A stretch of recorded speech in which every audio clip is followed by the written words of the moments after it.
La parole est tout d'abord à Dominique Quillemoes. Monsieur le maire, mes chers collègues, fin mai 2023, le collectif Nous Toutes dénombrait 47 féminicides en France depuis le début de l'année. Comme tous les ans, ce décompte vient rappeler l'ampleur de cette victimation qui totalisait 112 victimes en 2022, un décès tous les 3 jours. Derrière ces chiffres, ce sont des femmes, des vies avec des projets, des engagements, des proches, des vies toujours uniques qui disparaissent. Tuer une femme, tuer un homme, c'est tuer un monde. Et les violences faites aux femmes, ce sont aussi ces quelques 213 000 victimes de violences physiques et ou sexuelles de la part de leurs conjoints ou compagnons. Les 94 000 femmes victimes de viol ou de tentatives de viol chaque année, ou du moins la partie émergée de cet iceberg des violences sexuelles, dont 14,5% des femmes et 3,9% des femmes majeures ont été victimes. Ce sont enfin ces 125 000 de nos concitoyennes qui ont été victimes de mutilations sexuelles à l'enfance. Et comme tous les ans, dans le cadre d'une politique proactive et intense que nous mettons en œuvre à Paris, nous avons ici l'occasion de soutenir dans leur action contre ces violences 35 associations dont l'action dans des champs très différents permet d'offrir un maillage de protection et d'accompagnement à celles qui en ont le plus besoin. Je voudrais ici les saluer et saluer leur action si nécessaire. Et je voudrais en particulier avoir un mot pour les associations qui œuvrent afin que les femmes venant d'ailleurs puissent être protégées et bénéficier des mêmes droits que les femmes françaises. Car la promesse de notre République, son socle et premier mot d'ordre au sein même de sa devise, c'est l'égalité. Face à ce qui met en danger l'existence même des personnes, face à l'œuvre de destruction et d'appropriation de l'existence des femmes que constitue la violence conjugale, mais aussi l'ensemble des violences sexistes et sexuelles, il est important de ne pas rajouter des barrières au droit et à l'accompagnement.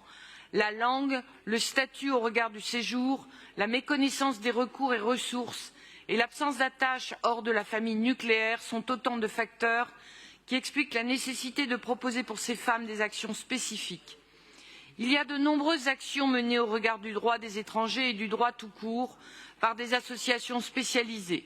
La CIMAD, Jury Secours, le RAJFAI, qui accompagnent ces femmes dans des dédales administratifs et juridiques qui leur permettront de sortir de situations dramatiques et de faire valoir leurs droits les plus élémentaires. D'autres actions sont plus spécifiques à des types d'exploitation et de violence auxquelles elles sont exposées comme femmes et comme personnes étrangères. La Fédération GAM sur les mutilations sexuelles féminines et les mariages forcés. Le collectif contre l'esclavage moderne, car il faut rappeler que les 3/4 des victimes de traite des êtres humains à des fins d'exploitation par le travail sont des femmes ou des jeunes filles. Le centre Primo Levi qui offre un suivi médical et psychologique adapté aux traumatismes spécifiques des victimes de torture et de violences politiques dans leur pays.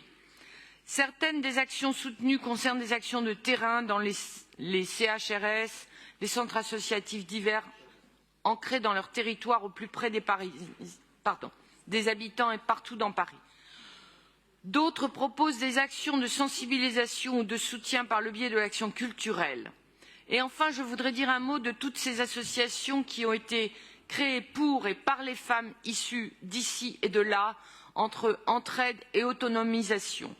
Aider les autres à accéder aux droits, plaider pour les femmes dans une société où l'on est soi-même initialement étranger ou étrangère, c'est la réalisation entière d'une citoyenneté d'engagement, une citoyenneté d'autant plus forte qu'elle ne peut souvent pas s'exprimer dans le pays d'origine.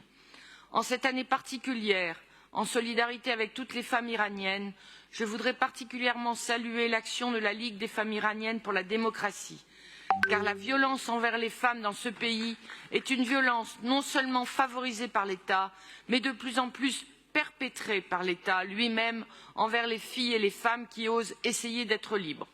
N'oublions jamais ces femmes qui aujourd'hui encore expriment leur égalité face à une violence qui ne cède pas, et montrons-leur le meilleur de la fraternité et de la sororité de Paris.